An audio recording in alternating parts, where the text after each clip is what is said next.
one of our favorite duos. We got Ellen Devine and Roger Molina up on deck for us. Ellen's driven to teach and has been in the trade show circuit, teaching classes and workshops around the nation for a very long time now. Her style of cutting is traditional with a twist. And Roger has 20 years of experience behind the chair. He's one of the most requested stage artists in the United States. He was a lead facilitator at the Redken Exchange and for over a decade now, and has been teaching as a freelance educator as well. His teaching style is visual, detailed, and simple, and he's a really awesome painter too, so that's kind of cool. So let's welcome in the chat. Please say hello, Roger and Ellen. What's up, y'all? Hello, how's it going, everyone? Hello. So happy to have you guys this morning. I'm going to turn you loose and get off of this, but I'll pop in and ask some questions. Awesome, good to see you. Man, so we're so excited to be with you guys and everybody that's like, it's morning here in California. We're at 8 a.m. So if you're at 11 a.m. or wherever you are, in fact, if you would tell us what time it is where you're at, that would be most helpful for us. This is my beloved Ellen Devine, who needs no introduction, but I just introduced you anyways. But we're just saying good morning, and you want to say good morning? Yeah, we are. So all about today, we're getting right into some tips and tricks. I'm going to be doing a bob, a very blunt bob with some texture, show some different ways to approach it. Also some dry hair cutting. So we're going to see a little bit of dry hair cutting. And if I get time, we're going to try and jump into a style. So I'm going to do a complete haircut, blunt bob, really short, nice texture. And Roger's going to work on some finishing tricks. Yeah, the class is called Joy of Hairdressing, and it's only episode 2. And it's been changing and kind of morphing as we go along. But today I'm going to, instead of doing a lot of hair cutting, I'm going to talk about like versions of styling. I might go into hair cutting at the end, depending on time. If Ellen's giving you guys a ton of stuff, I feel like I'm going to try to give you a ton of stuff. But I really want to focus on just detail work this afternoon or morning or whatever time it is where you are. Elle's going to get started with haircuts straight away, yeah? Yep. Yeah, so I'm going to kind of step off, get my things together, and you're in good hands. So we're going to be jumping back and forth this whole time. I'll come forward, show a couple tips and tricks. Roger will come forward, and so on and so forth. So if you're with us, give us some love in the chat. If you have questions, please ask. We are here for them. So first things first, we have this beautiful Lydia mannequin. This is the Sambia Education one. Pivot Point makes the best mannequin. So if you're looking for some good education tools, that's what's up. It's the best one. So we're going to be taking this really short. And I say really short, but girls, us with long hair, anyone with long hair likes to, I guess, like have a plan when going into it. So when I look at this hair, first thing I notice is it's got a lot of density in it. And I know with this blunt bob, say it 5 times fast, blunt blob, that it gets thick in this nape area. If you guys have any clients that have had a really thick nape area, type yes in the chat box. So I'm going to show you a way to get rid of the weight back here, and it'll also set us up for that bob. So knowing that this is thick, I'm going to go through and I'm going to detach this nape area. So I'm just going to take a section. Now, I take a lot of zigzag sections, and what that's going to do is just diffuse it. So all I'm looking for right here is where's that nape area? Where's the change of direction on the head shape? So I'm going to show you right here. If you look at the head shape itself, you can see it starts to slant, change direction. I see yes in the chat box. Awesome.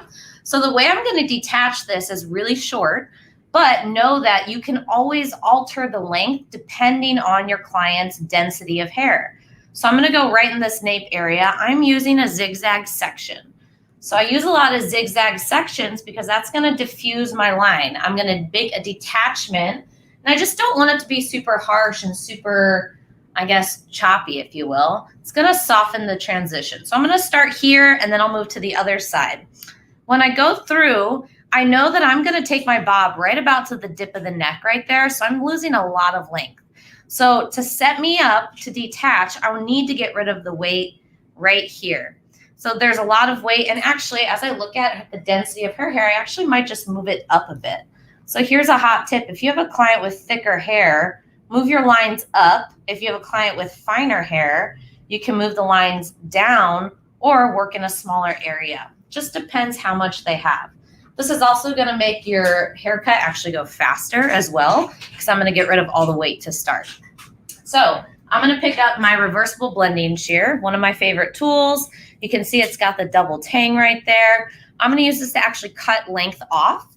And the reason I'm choosing this versus a blunt blade, I'm giving you all the tongue twisters today, is because it's going to actually soften that a little bit more than just getting a hard cut. So I'm going to lower this mannequin because I'm going to elevate a little higher here. Boom. So we got our nice zigzag section. Now, one thing that kind of can freak us out is that perimeter.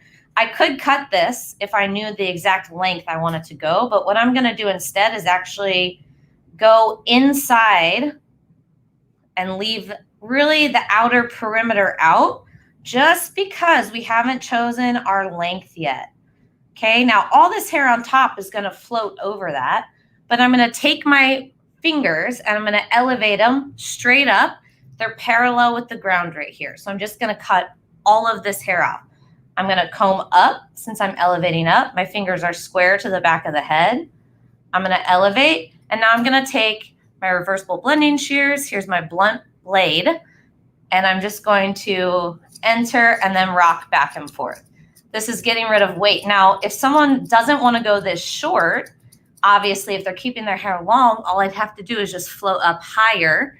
And now I'm going to have disconnection underneath so my layers on top can dance and move, but it's actually just going to be a longer version. So I'm going to also be beveling this out with the flat iron. All I'm looking for is layers underneath. And then I'm going to repeat on the opposite side. Okay, so same thing, zigzag section. And I'm just going to mimic the other side. Okay, now if you want, you could pick the whole section up, but what could happen is you're getting into that area right behind the ear where you can actually, you know, get a little bit of a hole. It can freak you out a little bit. And that's all good. We're just going to work with the density of hair we have. Okay, same thing here. There's my visual reference, my guide. I'm going to drop out the perimeter. Drop it out on behind the ear and underneath. Now remember, if someone wanted to get rid of weight, but have their hair long, all I would do is float up higher. So now my shortest piece is actually going to be longer. Okay, so now elevating up, I'm combing from underneath. My fingers are going to be square to the back of the head. My guide is right there. I'm going to move closer so you can see. Taking the blunt blade on the bottom, and I'm just going to rock back and forth.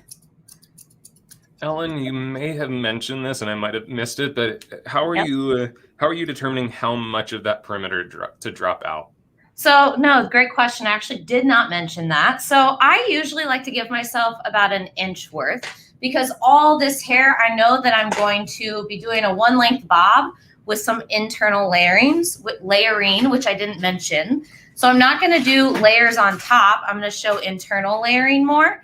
So I only need a little bit of perimeter on the bottom just to make sure I'm not cutting it too short. It's my safety net. So it's a great question, Andrew. Thank you. Just giving myself a little safety net. And look, so not scary. You can't even tell yet that we've taken that out. But now I can take less sections when I'm actually cutting my bob. And it's also going to allow that blunt bob to dance and move more. And that's exactly what we're looking for. If you learn something in the chat box, say yes. What I'm going to start doing is sectioning for my bob. I'll break it down, may even start depending on where Roger's at. And he's going to catch you up on some finishing tricks while I do that. Yeah. Super tight. So give it up for Elle. Give her some like chat bar love. She's doing great. Is that like radar love? Radar love, chat bar love. Look at, they love y'all. Okay, so I'm stepping off to get my little traysy back here because I need a little tray. And what we're going to do is break down this wave that you see. So it's got this strong ridge pattern. Here's the truth. I just let it air dry from natural. When I combed it into place, I pushed it into like the nape area really tight, and even like kind of flicked the comb and rocked the comb, just like you would if it was like a flat iron and you were giving it a wave. You go up and down and up and down. And this is sort of the same kind of be the dynamic, but what I want that I can't get with a flat iron is this consistency. Look, I always try to make them exactly the same, but I can never do it with the flat iron. I get like a little wibble, a little wobble, and then they're like, oh, I wish I could just make them sit perfectly. And if you don't want them to sit perfectly, that's a great look too, actually. But what we're going to do today is use this big iron, Sammy's 1.5 inch iron. Move that a little bit out of the way so you can see. And I'm going to, right when I turn it on, because the trick with this wave is the scariest area is right at the beginning. I'm right by the front, right? I'm right by her face. And so to match up and get the exact point on her face, this is so key.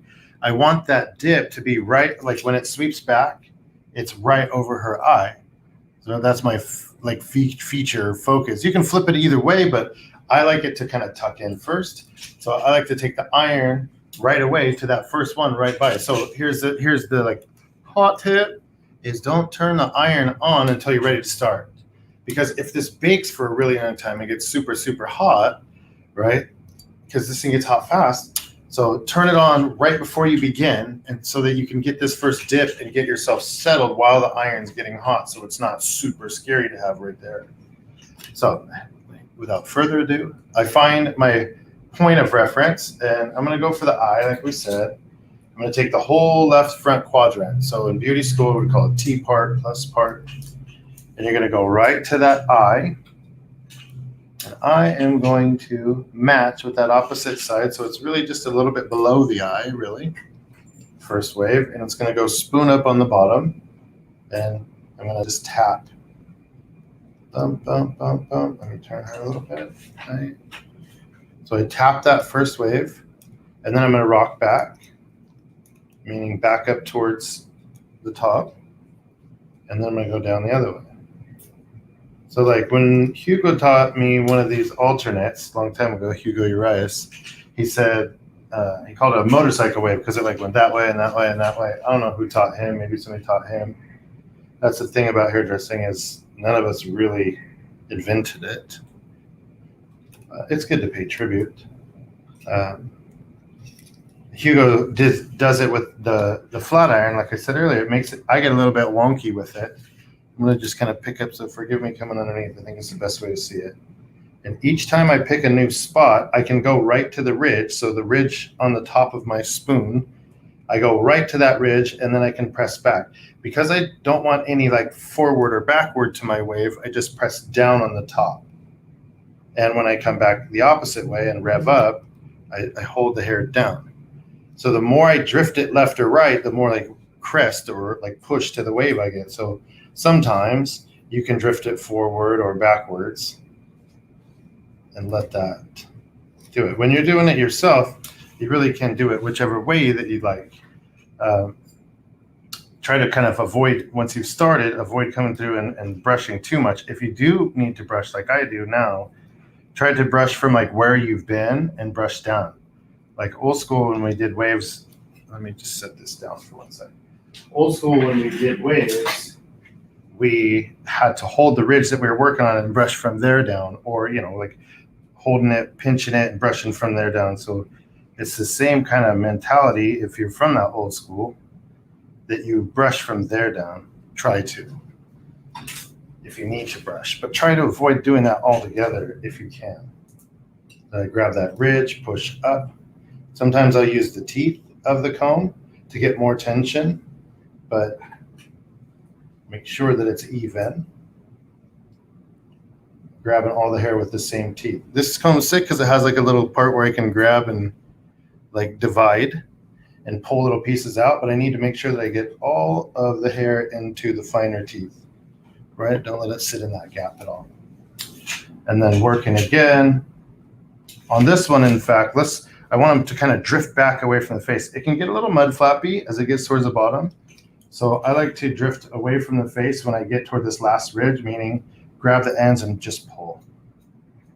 And when you rock back up this way, I'll drift forward. I guess that would be technically back away from the face. I'll drift back this way so that my bottom ridge can drift the opposite way and it sort of gets a finger wavy approach in the last little touch. So maybe a little higher with the end, and perhaps that way give you the right perspective. So you see how much stronger the ridge gets towards the bottom. So if you notice that, right? But you could come in and add a stronger ridge. I think it's okay for now. It's stronger than my other side, so I'm going to let it be. And now I'll just work to this back quadrant. All I did on the front, and I'll hand it to Elle right now, is I took it to the parietal ridge. So I'm really only going to take my first section at the parietal ridge, drop the hair below, and then match this wave, literally putting that one right there. First wave goes in, and ridge comes up. Roger John is asking, do you apply tight tension or light tension? Well, that's a great question. It's a matter of both.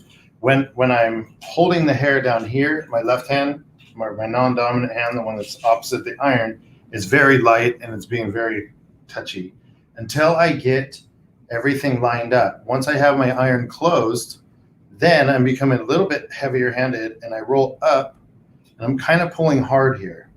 You can see the tension that's happening on the hair, that little like fold over, that spoon underneath is creating the strength to that ridge right now. So that becomes a hard pull up, but I'm still being sensitive because it's right up against the head. It's got a good grip on the hair and it's all kind of pulling from the bottom side of that section. So you do it firmly, but I wouldn't say it's hard. I'd say firmly. It's the right one for that. Thank you, Andrew. And great question. Yeah. I'm just going to continue working on this ridge as I get back here. I'll come back when you have so much to do, and I'm just going to keep doing the same thing for a while. Awesome. So we got our first section done. So step back so you guys can see. So what we're looking for is a super blunt line, but if you look really close, there's a bit of texture to it. Now, there's a difference of cutting dry versus wet. If you guys cut dry or enjoy to, put in your chat bar.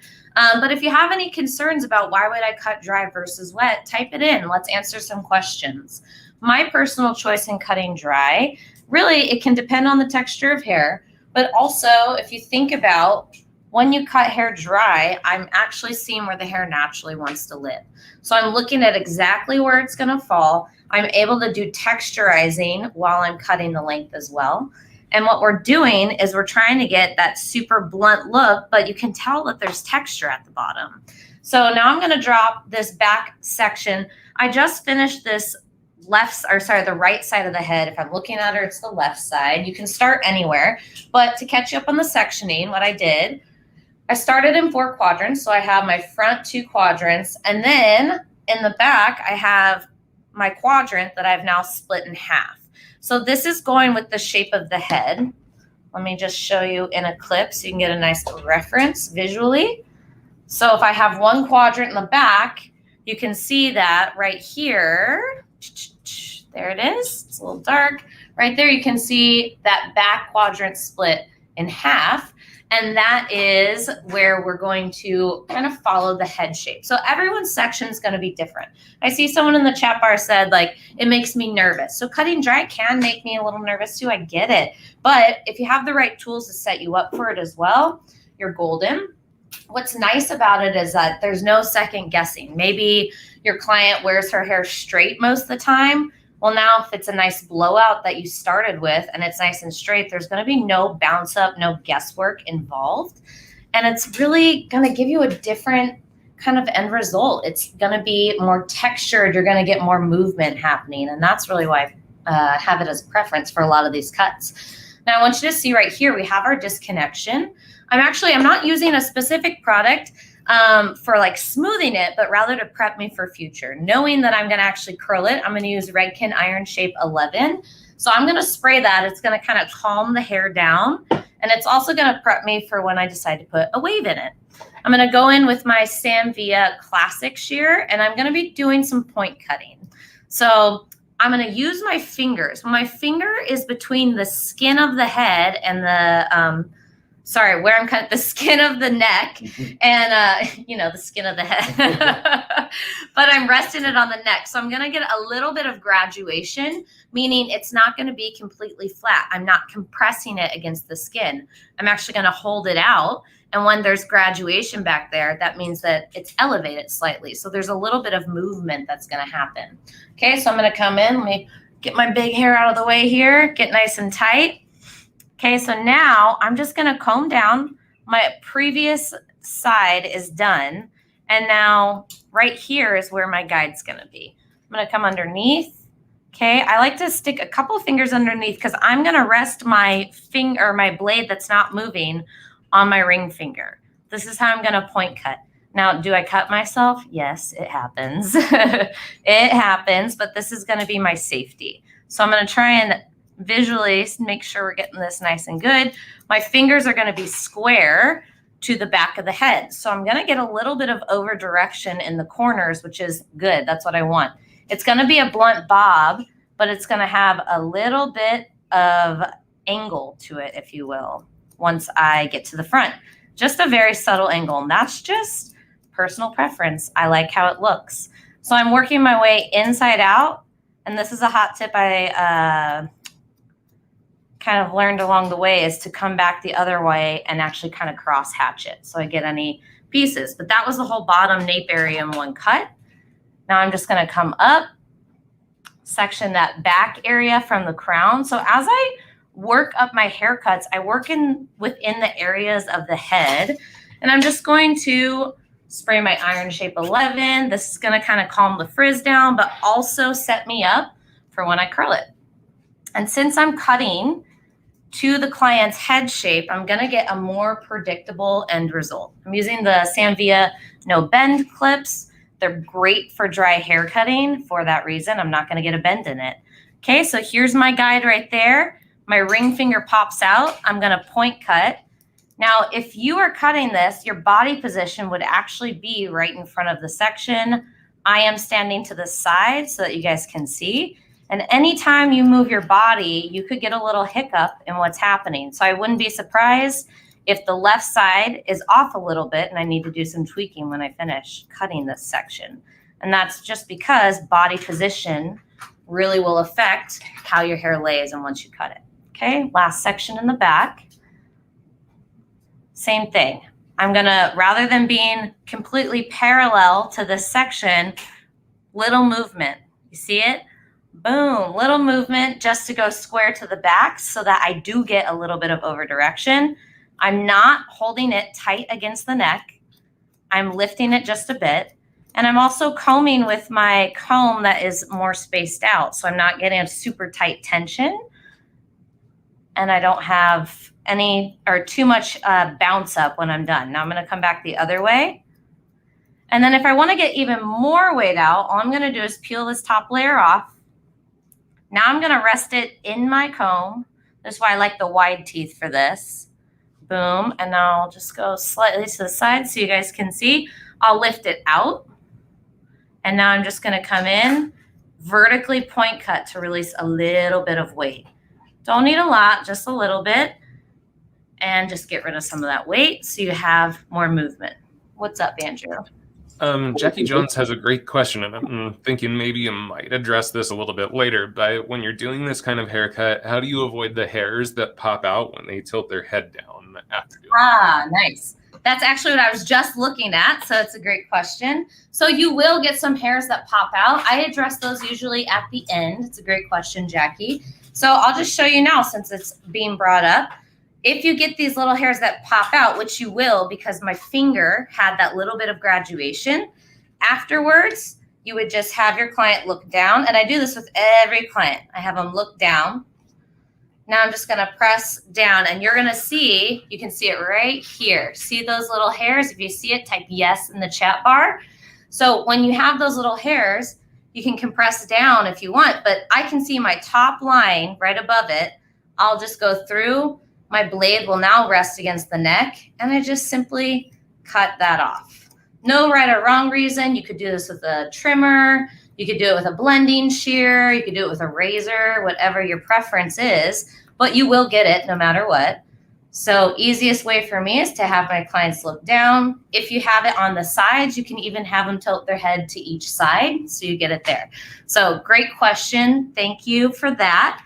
And honestly, we're just going to continue this on each side. So I'll show you the first section and then I'll pass it off to Roger again.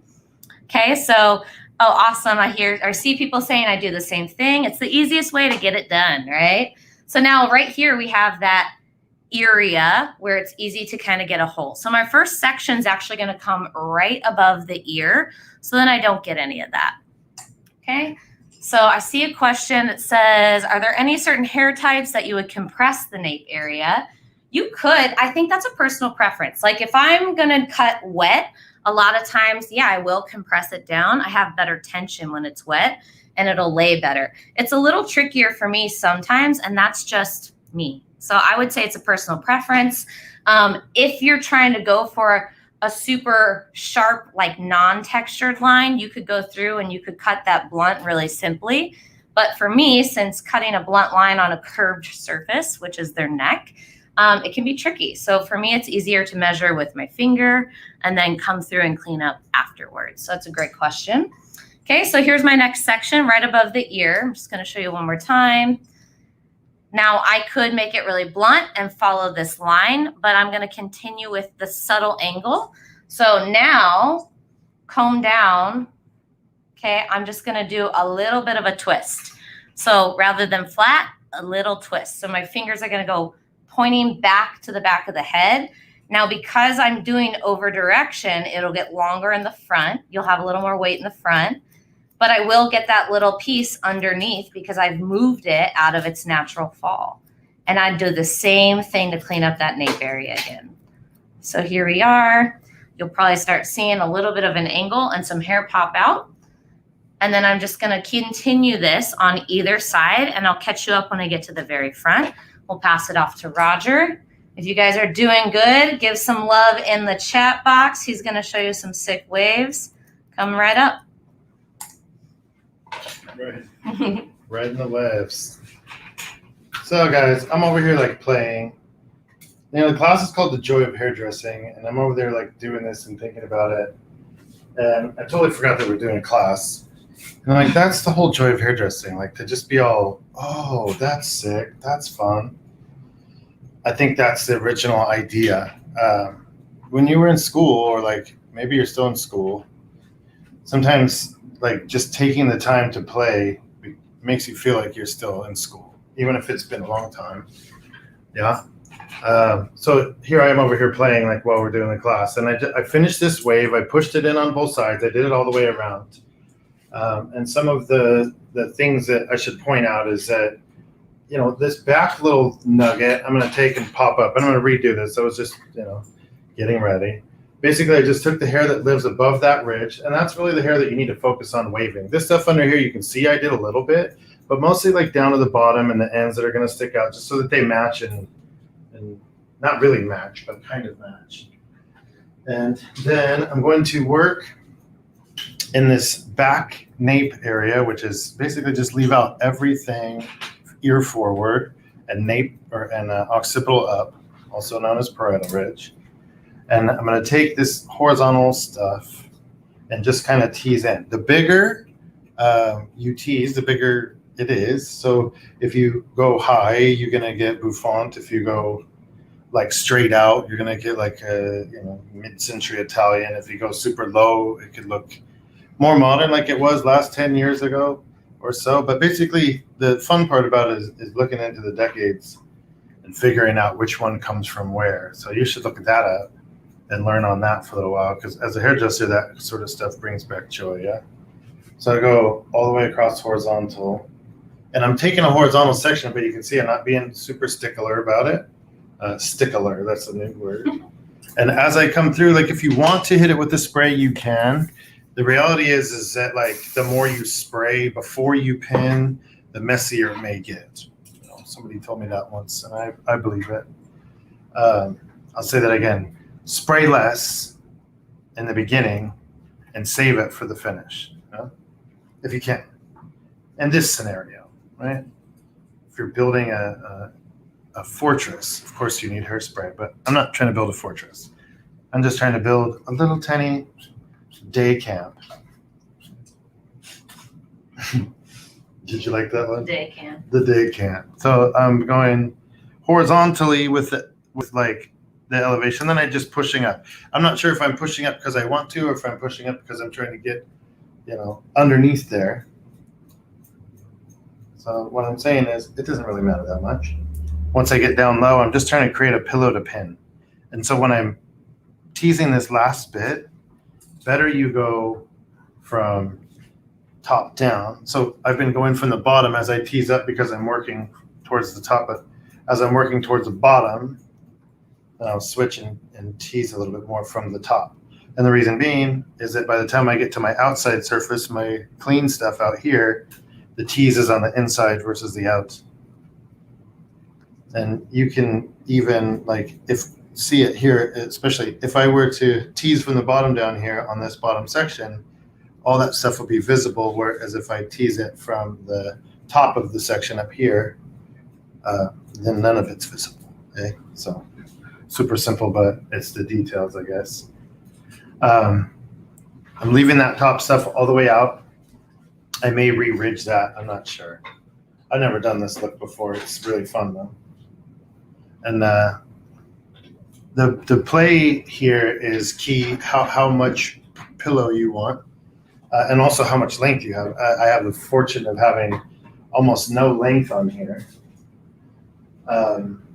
So I literally have nothing really to put up. I could almost just pin this together and do just fine. But I want to show you this trick with an elastic, which I seem to have misplaced. Oh wait, here she is. Fell off, that's why. Any old thing will do. Like if she was doing it herself, what would she use? Quite possibly whatever she had on her wrist. In fact, this one was on my wrist this morning, so luckily that happened. But I'm going to take this bit and just kind of pinch and hold at the desired height, and push them around. Like if you want to know how high or how low, look at her face. That's of course not her face. And look at the structure of the chin and the cheekbones and all the things, and just move the hair around. I know that this stuff's going to sweep back low. So if I did it there, would it look right? If I did it low, would it look right? If I pinned it up really high, would it look right on her? And you watch the jaw and you watch the silhouette, and you just literally go till you find the one that you like, right? And the best way to do it, turn it toward the mirror, or if you're being wise about it, because if you're doing it for someone, you can have them look in their phone, look in the mirror, and go there, and she's like, right there. And then you have her approval as well.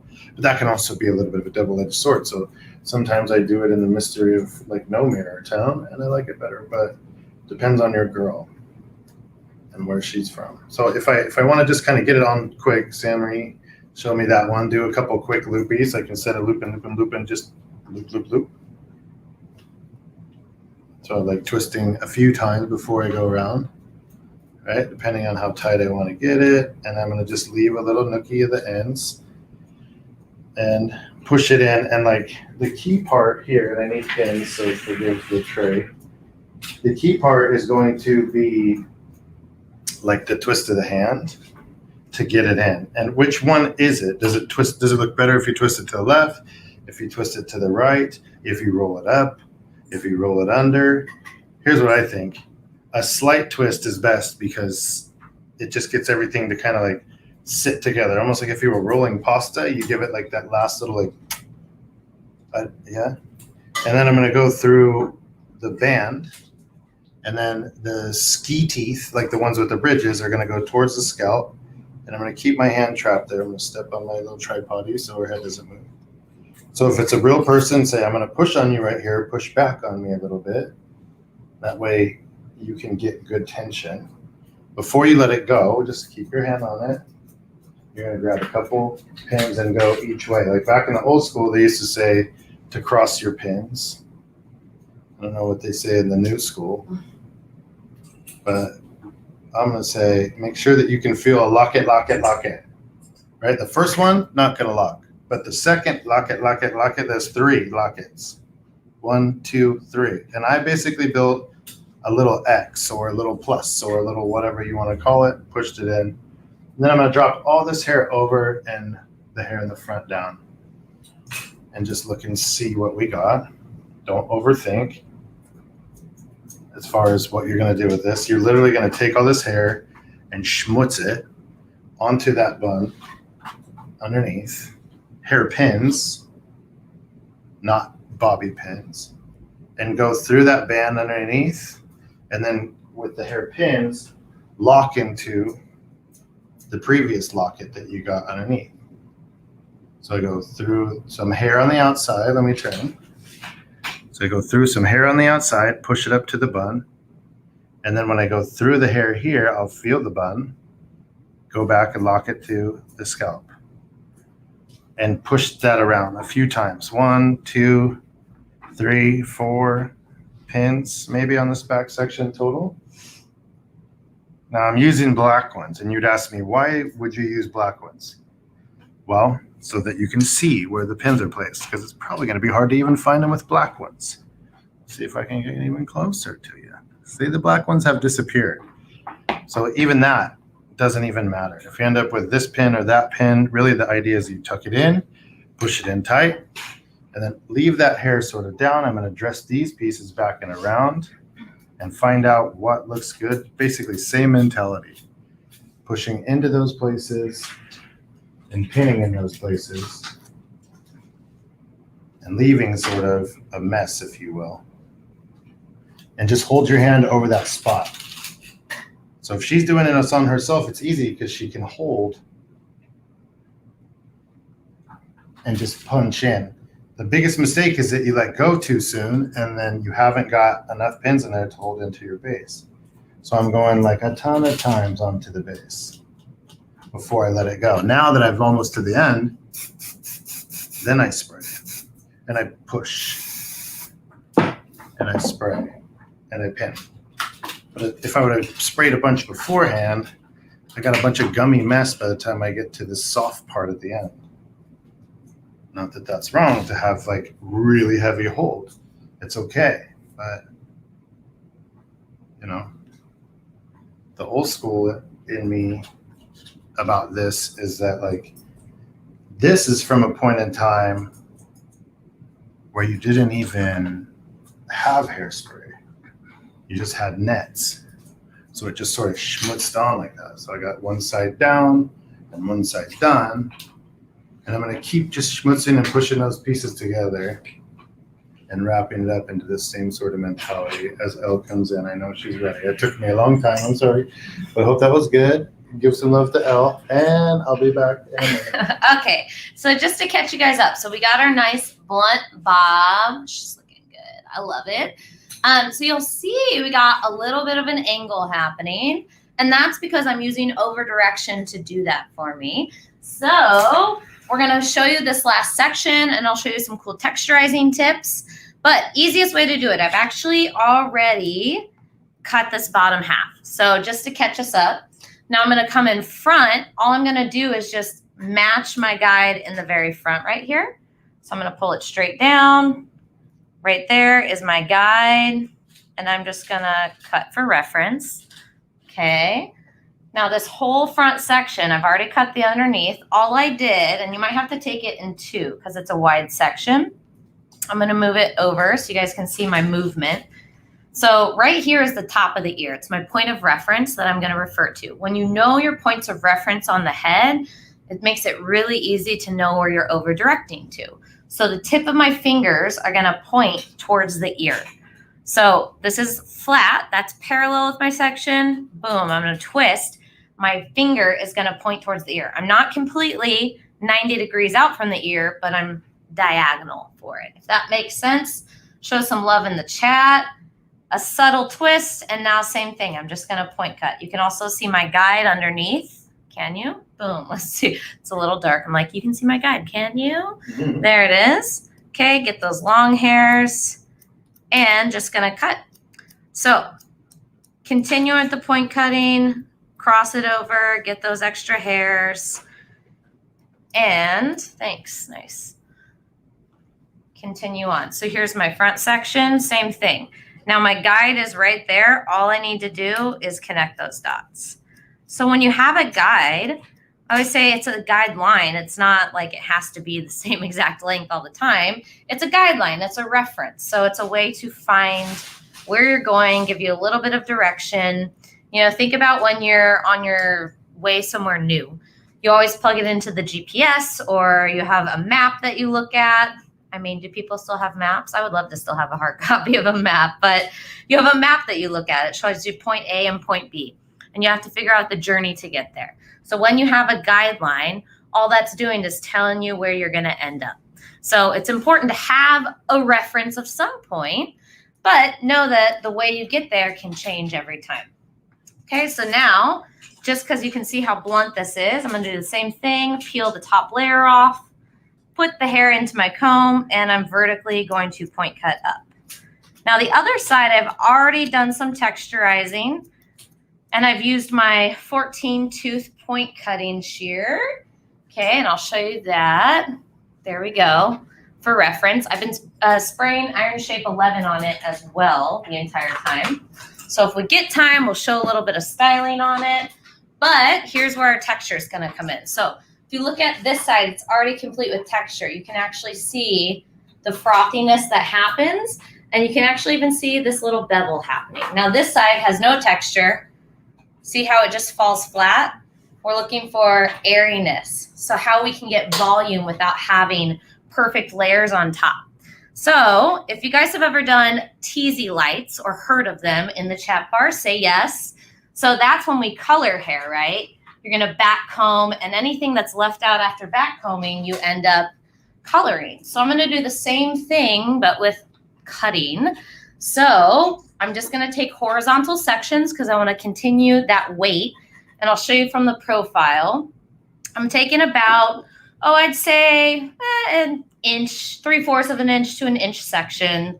You could do it right on top as well. So I'm going to elevate up, give it a nice tease, a little back comb, boom, like that. And now the hair that's left over, spin back this way so you can see. I'm going to use my 14 tooth point cutting comb, that blunt blade. I love saying that today. I'm just going to weave almost like a highlight. And now I'm going to parallel cut, snip, snip, and work my way down. So you're going to see it's going to cut all those short bits inside without actually giving you a line of where that layer is. So I don't know about you, but sometimes I get a little crazy with my texturizing. And when I do, I hate when I can see a line in the haircut. So this is a great way to diffuse that line. Also get a little bit of frothiness to it. So same thing, I'm going to lift up, tease down. Super easy to get out. I'm not back combing like crazy. Here's my section, blunt blade, and then weave it like a highlight. Cut. Oh, sorry, cut. Go ahead. Yeah, that's it. I was just going to ask, what's fueling the choice of the 14 tooth point cutting shear versus like one of the other blending shears? Yeah, totally. Good question. So I've done this before. I do it a lot with the Invisablend. The Invisablend is going to take less hair out. And if you look at the blade difference, here's what I love about it. It's going to take and separate more. So it's going to cut as if I've point cut the hair. Now, when we point cut hair, why do we do that? Type it in the chat. What do you think? When we use our Invisablend, it's going to take less hair out. But with my 14 tooth point cutting shear, it's going to act as if it's point cutting. So it's going to get that softness as if I've gone in vertically and actually gotten the hair to lay down different. So we point cut to kind of diffuse, to blend, to soften. And now the great thing is I can get it in one cut with a shear. So that is why that is my shear of choice. And even on the bottom, I'll show you how I like to use it as well. So you could take this whole section, and if you look at this shear, if I cut, you can see how much hair, not much comes out, but you're going to get this little bit of texture on the end. So you only lose a little bit of a time. It's not too aggressive for what I'm looking for, but just by teasing it up and then using this, it's going to create a lot of softness. So you can see just by doing a little bit, and I'm going to do a little more on this side and the back. I'll let Roger catch it up, but it's just going to give frothiness. So remember, I'm going to style it out. This is someone that wants a one length cut, wants to get rid of weight, but doesn't want layers that sit right on top. So I'm internally layering the hair. So I'm going to do that on the back and maybe pop some waves in, and I'll catch up right before we finish. Welcome again. Okay, so I got my pretty much up and done. Here's the deal. It didn't take much time. I was really kind of watching Elle. The teasy light trick is sick. Teasy layer. Teasy layer. Oh yeah. Teasy layer. Here's like the nitty gritty. So in recap, just took a lid off essentially of the back, and we waved that with that like flat wave technique, or it used to be called finger wave. But instead of going like rocking and pushing left and right, we just went up and down and up and down. And then you end up with this kind of ridge that sits now like details, pointing out the feature piece. What's her feature piece? If it's the eye or if it's like the cheekbone, then you want to have some sort of emphasis on that. Right? So you can see how hers basically, if I wanted to change it and tuck it in tighter here, I could get more of like a strength either way. Maybe I wanted to emphasize the jawline, right? If I wanted the jaw to sit like super strong, maybe I don't know, you take that in tight and you make a focus, whatever it may be. If you first just trust your eye and look at what's her best thing, recognize that. It really helps if you tell them, like this, I love this, or we got the luxury to be able to shoot recently with Sam. And when you look at the pictures, you always find like there's one little emphasis. If you're a colorist, then that's where your light is, right? If you're trying to balance something, then that's where your dark goes. Maybe you wanted to point the feature down here, so you make it light on the bottom, but you darken near the eye. Also, in like doing these little things, like let me get it really close with her. When you're zooming in and you're shooting, right? Especially, let me get this silhouette in the background. This sort of fuzziness that happens on this outside, there we go. This sort of fuzziness that happens on the outside of a dark background becomes its own feature. And if you're shooting, if you're getting up really close and just kind of locking into those details, right? Like look at the blonde hair without the right background, but now look at the blonde hair with the right background. And we learned a lot from one of the girls that we shot with. Nico she said, let's try it on the other background a bunch of different times. And I was like, wait, I love what's happening here. And she's like, just let's try it over there. And it really it made all the difference in the world. So when you're shooting behind the chair, shooting in the salon, think about how to get different dynamic out of your shapes by just changing the backgrounds and having them stand here versus there. And I think we could probably suffer to have better backgrounds in our salon, really, honestly, because it seems like everything's all white. But as we go through, you can kind of derail this more if you wanted to add more volume, if you wanted to add more of that air or more of that texture, do it. For me personally, if I'm shooting it, I start with the clean version, and then as I've sort of got there, so to speak, like of course if it's a salon client and she's leaving the chair, you don't want to get too crazy. But if you're gonna just be shooting the thing that's your own work and make it be a day where it's about your own work, you can kind of pull this stuff out and mess this stuff up and get more intentional with the grit and repin some of those spots down. As you pull them out, you'll probably expose some pieces that weren't put in too good, but that's okay. It's better to have it happen here with you than it is when they're on their own, if it is someone that's leaving. So it's okay to kind of get a little bit pushy with it, so to speak, so that you can find out what's gonna need to be adjusted and be honest, spin it in all the different directions and look at if there's anything that upsets you. Like, I like that piece from behind, but do I like it from all directions? Not really. No, there's one that looks funny there. Boom. So just being willing to step away from the thing and don't get emotional about it. It doesn't even really matter, does it? It's just a bunch of hairs that you're putting into a different spot than they're supposed to be, maybe. So if it gets a little weird, just rotate a little bit more and don't don't get connected to it too much. It really doesn't say anything about you as a person. It's just hair. Maybe I could, yeah. Maybe, so these little pieces that sort of fall out, to me, when you're shooting it, become irreplaceable, especially when you get close enough to where that becomes the feature. Just that little tiny, funny little piece. And photographers often take those and use them and duplicate them and reuse them in post. So it's nice to have them there. I hear Ellen's coming up. I'm ready to share the space now. Just gonna catch you up on what we did. So here's what I love about our new tool. It's the Samvia double waver. I busted that out real quick. So just for reference, I'll show you a section and then we'll wrap it up here. So this is the double waver. You're gonna see you got 2 barrels inside. That's gonna give this little beachy texture to it. Now remember, I already prepped my hair with Iron Shape 11, which is a heat protectant. And I'm gonna go this way. I'm holding the hair horizontally. I'm gonna hold it awkward so you can see. I'm gonna come underneath and I'm just gonna press flat, let it cook in, boom. And I love this on bobs because it gives that perfect little wave texture. So I think it's cool. Roger did classic iron waves and now we have kind of a modern wave that's happening. So I'm just gonna hit this in sections, right? Now we also have temperature control on this too. So if someone's blonde, you're gonna wanna turn that down. If they have hair that is not colored, you can use a higher heat. Maybe their hair is more resistant, but it's just a quick tap just to give some texture in the haircut. But it looks great straight as well.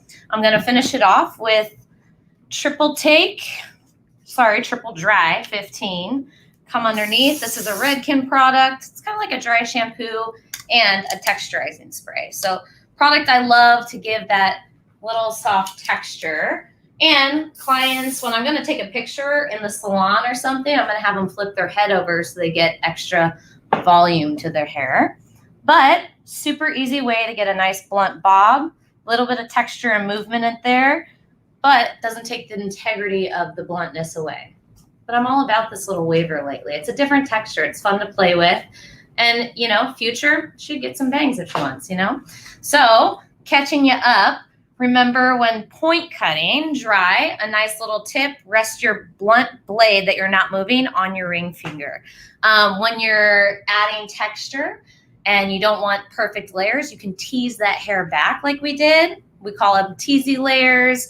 And you can just go through and release a little bit of weight with that. But super easy way to get a nice blunt bob.